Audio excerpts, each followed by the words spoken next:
तक्षक नाग महाराज परीक्षित को डसने के लिए आगे बढ़ा। धनवंतर 1400 चेला लेकर के आगे बढ़े परीक्षित की रक्षा करने के लिए। रास्ता में भेंट हुई। तक्षक ने पूछा धनवंतर से, आप कहाँ जा रहे हो? जवाब दिया, मैं परीक्षित को रक्षा करने के लिए जा रहा हूँ। तक्षक से पूछा, तुम कहाँ जा रहे हो? जवाब दिया, मैं परीक्षित को डसने के लिए जा रहा हूँ। कहने लगे, आओ हमारे तुम्हारे दो हाथ यही हो जाते हैं। फुसकार मारी तक्षक नाग ने तो एक हरा भरा वृक्ष जल करके राख हो गया। धनवंतर ने नजर घुमाई तो वृक्ष फिर से हरा भरा हो गया, जिसे हम और आप कहते हैं बरी। याद रखना, समझ गया तक्षक कि अगर धनवंतर पहुंच गए तो परीक्षित जरूर बच जाएंगे। एक छड़ी बन करके रास्ता में लेट गया। धनवंतर ने सोटा समझ के उठाया, कंधे पर रख लिया, सर्प बन गया और सर्प बन करके पीठ में डस लिया। जहां तक दृष्टि जाती थी वहां तक जहर नहीं रहता था, अब पीठ पे नजर जाएगी नहीं। धनवंतर ने अपने शिष्यों से कहा, शिष्य लोगों हमारी समाधि लगाओ, 3 महीना तक ढाक बजाओ। याद रखना माताओं, शिष्य लोग जहाँ ढाक बजा रहे हैं, तक्षक वहां फिर से पहुंच गया।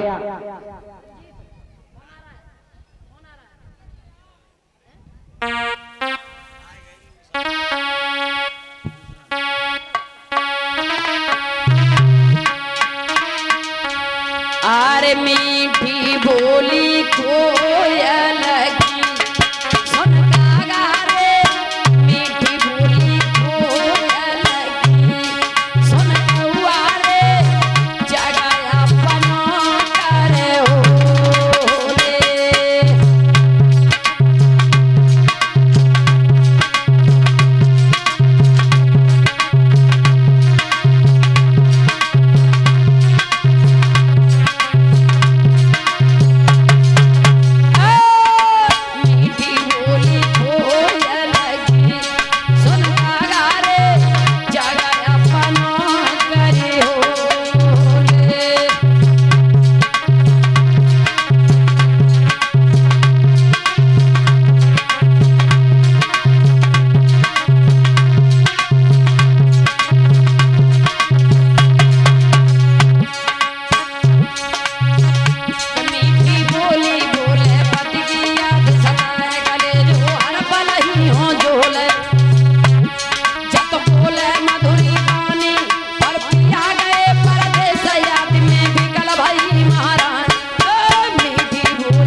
शिष्य लोग ढाक बजा रहे, तक्षक फिर से पहुंच गया। जवाब दिया, क्या कर रहे हो? कहने लगे, गुरु की समाधि पे ढाक बजा रहा हूँ। तक्षक कहने लगा, मूर्ख हो, लोहे को जमीन में दाब दो तो 15 दिन में जंग खा जाती है, और तुम 3 महीना तक ढाक बजाओगे? खोद के देखो, गुरु जिंदा है तो ढाक बजाओ, मर गए तो तुम काहे मरे जा रहे हो? समाधि को खोल दिया। धनवंतर लहर ले रहे हैं। जवाब दिया, मैं नहीं बचूंगा। आप ऐसा करो, हमारे मांस को हड्डियों में उबलवाओ, 1400 शिष्य मिलकर के खा जाओ, हमारी तरह सब जादू में निपुण हो जाओ। हड्डियों को मांस में उबलने के लिए रख दिया। तक्षक वहां ब्राह्मण का भेष बनाकर पहुंच गया, भोजन की भिक्षा मांगी। जवाब दिया, ये भोजन आपके लायक नहीं है, मेरे गुरु का मांस है। तक्षक कहने लगा, मूर्ख हो, गुरु के पैर पर पैर रखने वाला नरक का गामी होता है और तुम मांस को खाओगे? हड्डियां उठवाओ, गंगा जी में फेंकवा दो। सारी हड्डियां माता गंगा जी में फेंकवा दी। सब हड्डियां चक्कर खा के डूब गई। एक हड्डियां तैरती हुई बंगाल में पहुंची है, जहां एक धोबे ने अपने पति से लड़ाई करके गंगा जी में कूदने के लिए आई थी। उसने उस हड्डिया को देखा, आमस को पहचान करके उसे निकाला और निकाल करके उस मांस को खाया। खाते ही उसके एक निराला ढंग नजर में आया तो धोबिन ने इस तरह से हमारे यहाँ का जादू बंगाल में पहुंच गया, अपनी सखियों को जादू सिखाया। बोले के बिहारी लाल की। इधर तक्षक नाग स्वतंत्र हो गया। अब सुबह सुबह परीक्षित महाराज गंगा स्नान करने के लिए गए हैं, जहाँ तक्षक एक फूल बन करके पहुंच गया। परीक्षित जी खड़े हो जाओ। परीक्षित महाराज खड़े हो जाओ, खड़े सामने। Mind absent, body present is live.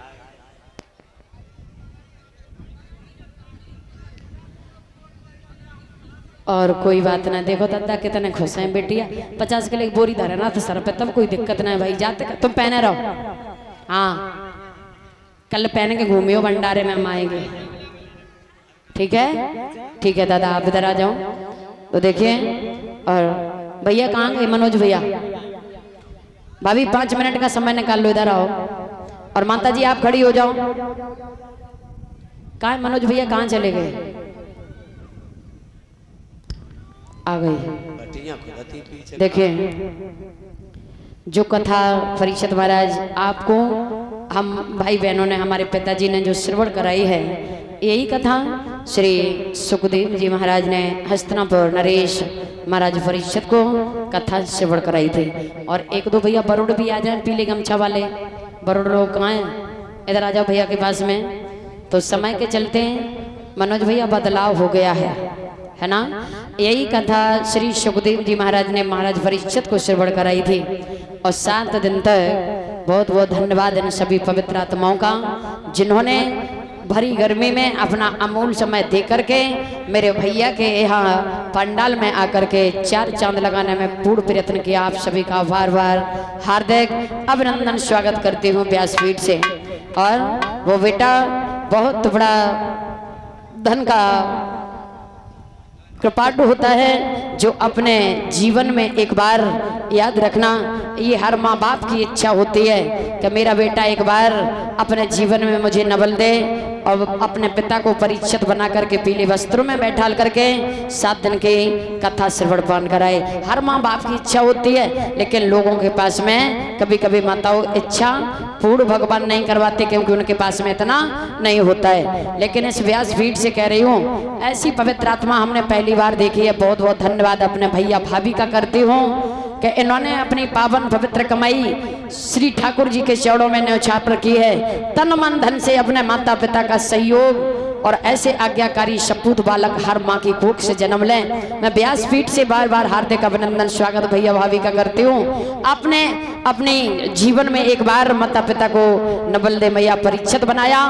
और ठाकुर जी से कृपा करती हूँ भगवान बहुत जल्दी से जल्दी हमारे भैया का प्रमोशन हो जाए, तो एक बार माता पिता को फिर से नवल दे मैया और परीक्षित बना दें। माता जी 7 दिन तक आपकी कोख धन्य हो गई। आपके बालक ने 7 दिन तक कथा से बढ़ कराई महाराज परीक्षित को पीले वस्त्रों में बैठाल करके, जहाँ भक्तों की भीड़, संतों की कतार भैया ने अपनी पावन पवित्र कमाई से लगाई है। बहुत बहुत आशीर्वाद की कामना। 7 दिन तक जो कथा आपने श्रवण की, वही महाराज परीक्षित ने श्रवण की थी। 7वें दिन जब परीक्षित महाराज ने अपना शरीर छोड़ा था तो 6 चीजों का त्याग किया था। अब वो चीज मैं इस व्यासपीठ से कह रही हूँ, इन भोली आत्माओं के अंदर नहीं है। भगवान का भोजन होता है माताओं अहंकार। जिसने धन पर अहंकार किया, भगवान ने धन नहीं रखा, जाते जाते ऐसी बीमारी दे दी, जो भी कमाया सारा हॉस्पिटल में दे दिया। परमात्मा जाते जाते कटोरा थमा गई। कहाँ ले जाओगे ऐसा धन? सुंदरता पर घमंड किया, भगवान ने सुंदरता नहीं रखी माताओं। 3 कोने का मुंह बना दिया, कहाँ ले जाओगे सुंदरता? मेरे कहने का मतलब, कभी भी अहंकार के लक्षण अगर जरा से भी परीक्षित महाराज आपके अंदर हो तो हमेशा हमेशा के लिए त्याग कर देना, क्योंकि ये परमात्मा का भोजन होता है। अहंकार आपके अंदर नहीं है, लेकिन मेरे कहने का मतलब है, बस मैं बता रही हूँ, किसी के अंदर अगर जरा सा भी अहंकार किसी के प्रति हो तो उसे त्याग कर देना माताओं। भगवान का भोजन अहंकार सबसे पहले अहंकार खत्म करता है। और 7वें दिन महाराज परीक्षित गंगा स्नान करने के लिए गंगा जी पर पहुंचे हैं, जहाँ तक्षक एक पुष्प बन करके सन्मुख पहुंच गया। महाराज परीक्षित नहीं समझ पाए। परीक्षित महाराज ये फूल नाक से लगा के पीछे फेंक दो, नाक से लगाओ। हाँ। नाक से भूल जाते जाते आप पहुंचा काल महीपत का, अंत समय देहांत हुआ वहां सम्राट परीक्षित का। बोलिए परीक्षित महाराज की जय हो। और परीक्षित मोक्ष के दक्षिणा भैया और भाभी 7 दिन के अपनी इच्छा से रखना चाहेंगे, हम बता दें।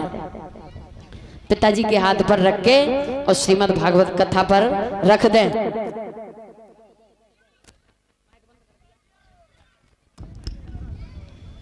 हाँ। और पावन भूमि पर आज ये 7वां दिन व्यतीत हुआ। सभी भक्तों ने कथा श्रवण पान के